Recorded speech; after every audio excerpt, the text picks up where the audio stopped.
Toys for children are so kind of rigidly gendered these days. Toys that are marketed at girls may be less complex. Why sell one thing to a household when you can sell two? Baby dolls, homekeeping, sparkles, unicorns. Pink curvy pens. Anything focused on aesthetics. Boys don't have to put up with this, do they? Action men, goggles for X-ray vision, giant fists that you put on your hand and punch stuff, little workstations and stuff, which is, yeah, super weird. I mean, these are supposed to be enlightened times, right? So why do we still have so much gendered stuff? Pink is just a theme with the youngest one in particular. I don't know why. She started shouting the word pink at me. Pink! Pink! Her little beak is pink, so she'll go pink. I can't say I mind it. I think it's quite a natural thing for them to be into princesses and stuff, but I kind of don't push them towards it. In fact, I probably push them the other way. I think the reality of it is that it starts like so early. That makes it really hard to differentiate between what is an innate desire and what's a learned behaviour. We kind of create that world where gender is important. The first thing we want to know when somebody gets pregnant or has a baby is it a girl or a boy? Despite the absence of pretty much all basic survival skills, babies are very good at picking up social cues right from the moment of birth, and they're aware of the face and the sound of the person who might be the source of their food. So at less than a year old, babies are picking up the fact that there are gendered differences in their world. So they would respond with surprise to the vision of a man putting on lipstick, for example. Young children are trying to make sense of a really complicated world. We adults are used to having so many different stimuli around us. But for young children, they need to kind of figure out what are the rules of the world. By knowing that's a girl, that's a boy, so that tells me something about them, that allows them to put their energy into other things.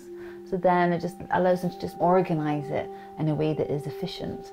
It does feel really incongruous, I think, that in recent years we've made so much headway in the way that we talk about gender, and yet at the same time we've still got this stubbornly binary gender marketing.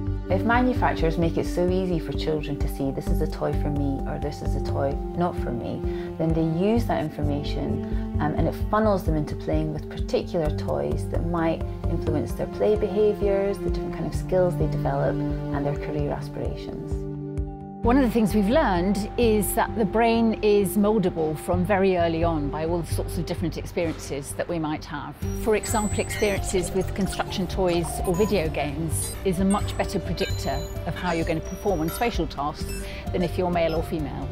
I think the rigid view that we have of gender is problematic for everyone. So in an ideal world we would have more openness about gender, and I think that would be better for everyone in terms of women's opportunities and in terms of male progression in many ways. Boys know from very early on that they're not allowed to be vulnerable, they're not allowed to be weak, they're not allowed to show that, because if they do, then people will pick on them. And so I guess if we can teach boys that they're able to access those emotions firstly and teach them how to articulate them, then the outcomes for them will be completely different. The piece that's missing is often like the option to like do whatever you want. To be yourself, you have to be able to see yourself either in the cinema or in books or in art.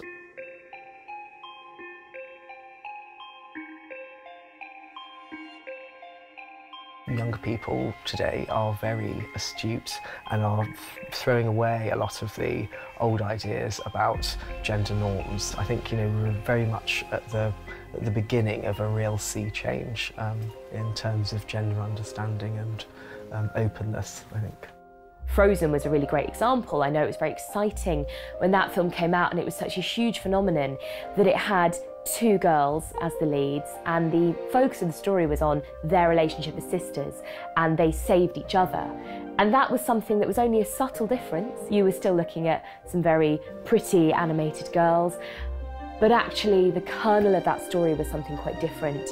Writers are working within the traditional storytelling format, but actually trying to push the boundaries within that of the conventions that we're used to. And I'm definitely conscious to try and give them an option, and I secretly like it when they'll go for something that's maybe seen as opposite.